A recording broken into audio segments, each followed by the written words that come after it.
Hey everybody, welcome to the Logan Power Show. It's me, your host, Calvin Logan, live here at New Hope AME Church here in St. George, South Carolina. Well, I have the privilege and the honor to be to my right. He is the leader, shepherd of this house. He's the one and only Pastor Clinton J. Hall II. How you doing, sir? I am wonderful. Glad to have you here. Good to be here. Yes, sir. Amen. Amen. God bless you. So we were talking earlier before this church, New Hope.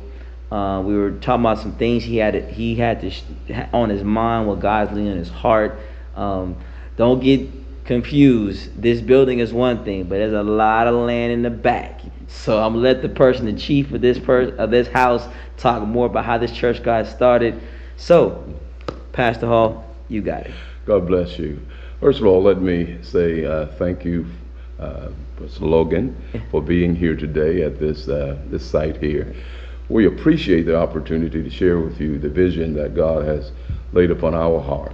First of all, let me tell you a little bit about this church. This church is New Hope African Methodist Episcopal Church. We're located 950 Sugar Hill Road. I like to say where everything is sweet. But God has blessed us with a wonderful opportunity to minister to not only this local community, but the communities abroad. This church itself began out of a desire for people to have a place to worship freely. And they based that particular desire off the concept of God himself, which is love. And we like to believe that anyone that comes through these doors will be just overwhelmed with the love that we have, inasmuch as we seek to meet your needs as opposed to you meeting our needs. So that's how we actually began, and this is how we hope to end until Jesus Christ comes. God has given us a wonderful opportunity here at New Hope to service, and we have developed what we call a Community of Hope Foundation, which is seeking to serve the general population as well as the more broader population of this county and the surrounding counties.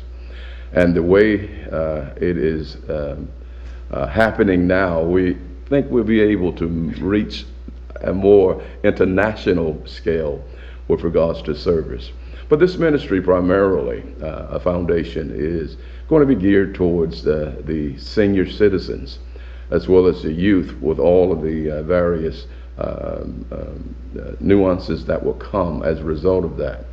So, and as I was talking with you, something else entered. And you're a very energetic young man, and I appreciate you. You don't meet people like you often. But he was talking about the need, him being a veteran himself, of services to the veterans. We will definitely take that under consideration and move towards that, because we want to make sure that all of the people are served and serviced. And veterans, I can't think of a more appropriate venue to start with than the veterans, because they have given so much to the development of this nation and the defense of this nation.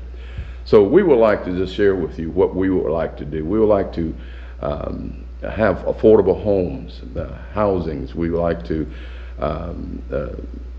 entertain the disenfranchised that so often has been marginalized in our society. We hope to make a difference with regards to service. And we do this in a very radical way. We like to think that we have radical hospitality here at this place called New Hope, which has become the hope, the hope of not only St. George, but the hope of the world, because we employ the tools of God himself. And we believe with this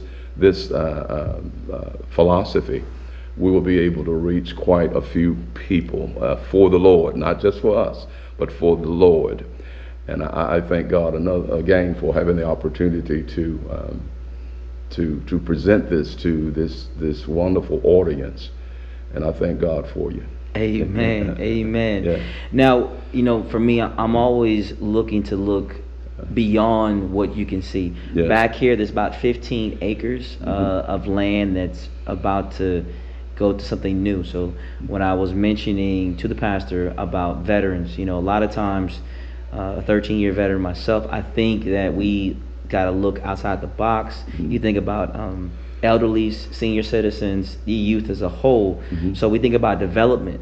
A lot of times people always want somebody else to come in, but why can't a believer come in? We go back to the old Acts. Yes. It's because you think about the Acts generation, just reading the book of Acts, if you go more further, after Apostle Paul and how they got started, people had sold all what they had, and the leaders decided to divide it up, and it was a community bringing it together. Yeah. And a lot of times we don't do that anymore. Like, imagine if the members who are elderly, the place they're paying their tithes and offering to is the place they're actually paying their mortgage to. Yes. What would that mindset change you? Like saying, what I'm sowing into is really the house that God gave me. And it's not, I'm just being straightforward with it. It's the same thing. You think about this, you think about these places where seniors go, and the first thing you think about when people get a certain age, well, they get forgotten. And so they think about, well, they don't have church no more. Yeah. Nowhere you can fellowship, or you want to go to this nursing home where someone's got to watch you. But imagine if the people that got that fire for God and say, well, hey, I ain't dead, God can still use me. The church is within walking distance, so I can't give God an excuse.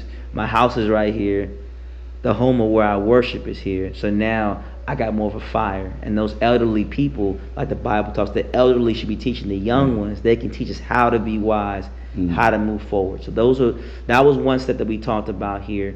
Number two, the young people. I think about new developments. What think about a lot of young people these days. Number one, can't afford it. You think if you get out of high school, go to college, if you're working at a fast food restaurant or whatever jobs, even if you're making $10 an hour, that's not enough if you're going to have a place to stay. So think about if you have a church where to give you an opportunity and say, hey, I got a place for you to lay your head down, reasonable price, affordable, then that changes the whole dynamic. And then finally with veterans, those are the things that can change some things there. Exactly. When I thought about that, when he mentioned that, and you talked about that Acts 2 concept, that really because that was what this foundation was founded upon. It is where we hold all things in common. We don't see these things as being ours. We see these things as tools that God has given us to service the people in the community. So we're just going to do that. We are actually going to service. We're going to hold all things in common. I don't want anyone to walk through these doors or on this campus to think that they are an outsider. You're not an outsider. You are God's gift to the world, and there aren't any extra people that God is making. We have to utilize every person that God has given us. So when we build this community development center, along with the houses and housings for the underprivileged and veterans, yeah, we are going to do so with this in mind, that none of God's children ought to be without. We should have all things, again, in common. I've seen so many people, having been in law enforcement and sat on the bench for a number of years, so many people who come before me, and I had to make a decision based on their improper exposure to the woes of society. And I would often think, how can I make a difference? How can I make a difference in the people's lives to cause them to see that they are much better than the vocation that they have engaged? So when you say that, it's just something just is riled up in me. And I just appreciate you. You are an abnormal a young man. And I just want to thank God for you. Amen. Because the vision is there, and I believe we can do it. Absolutely. And I'm going to utilize, you hear this, I'm going to utilize this young man right here to get this word out to the world, that we can do it. We can do it, and we will do it if we just have a mind to do so. And I believe that even that mind to do is given unto us from God himself. I don't think that anyone can just come and purpose a thing in their own heart and just do it without God having first initiated a relationship with them. And once you initiate that relationship, God, I thank you for it. Victory is all but certain. Amen. When you do it that way. So I just like to encourage each and every one of you to, if you would like to partner with us in this particular endeavor, we don't ask you to give anything that you don't have.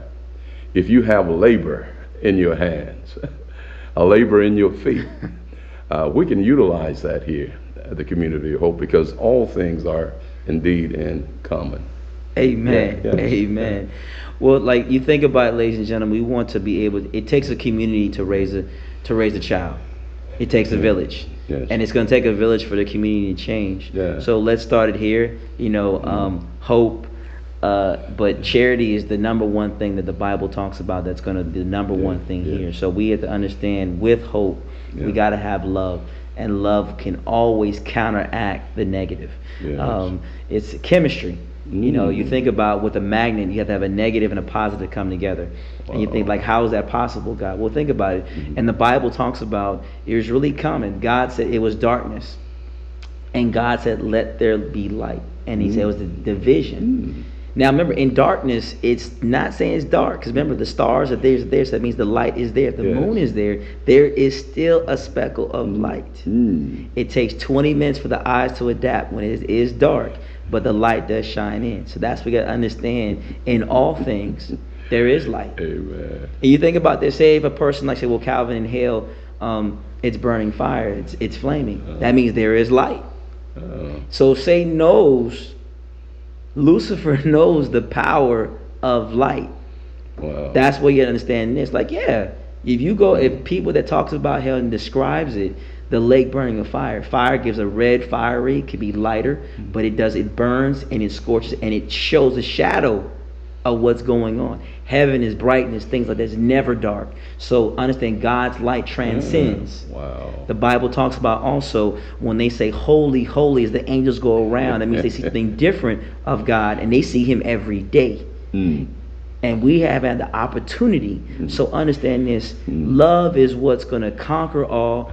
Another number two to that, we have to understand that light shuns every dark situation.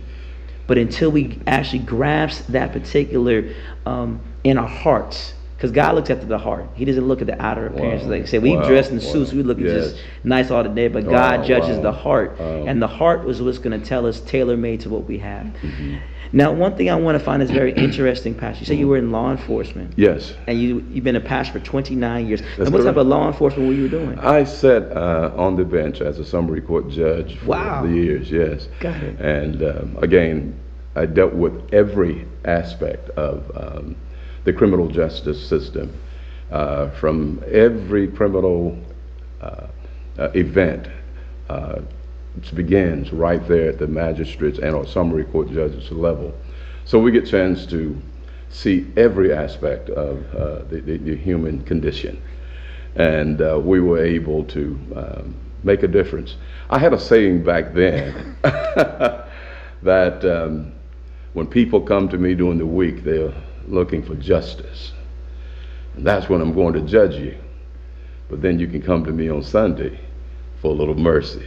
So I think that we must begin that process of showing mercy every opportunity you have. And I like to think that I did that even while sitting on the bench, and even while developing another corporation, ill-mercenary in nature, was called Destiny World Outreach Ministries, where we provided the same model that we're using now for the Community of Hope. Provided homes, housings for people who otherwise could not qualify for that. So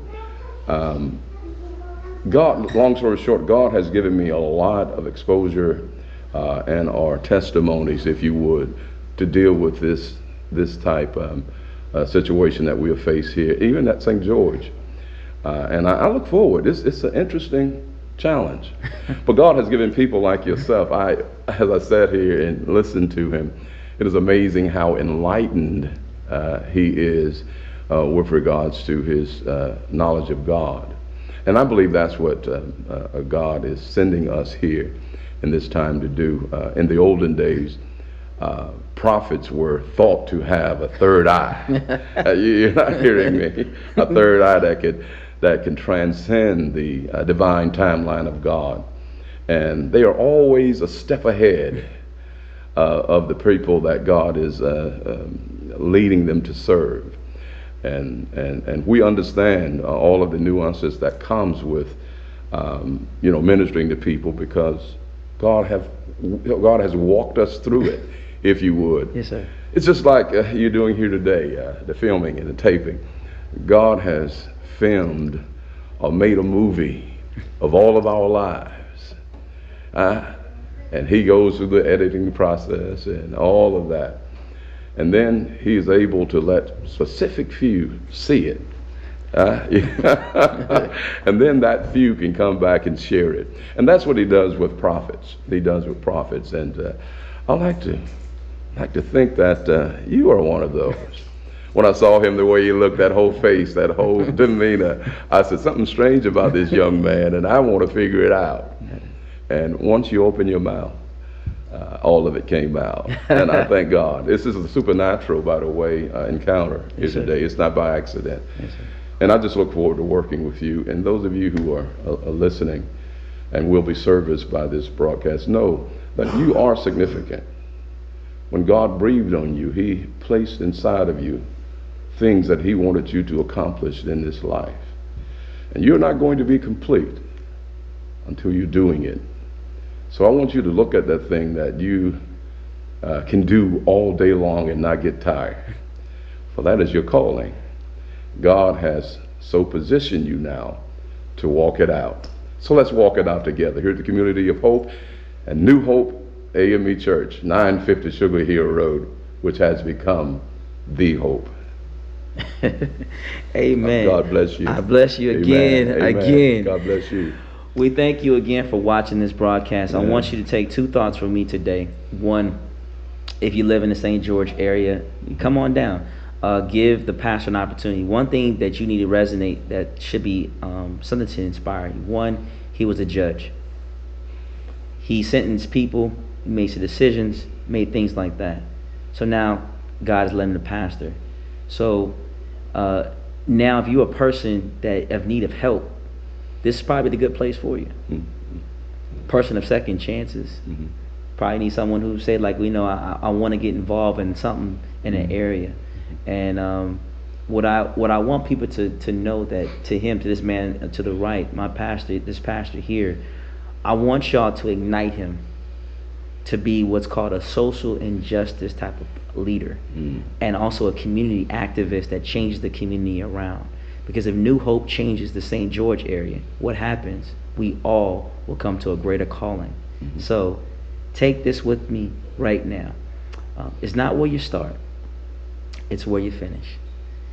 You can make a difference where you are. But if you need a church home, you live in the St. George area, come on down, give an opportunity. What's the worst thing that can happen? Nothing. But like I said, those that try, you'll see the light. Hey, that's all the time I got. My name is Calvin, the Logan Power Show, nationwide, worldwide. We love you. We'll see you next week. God bless.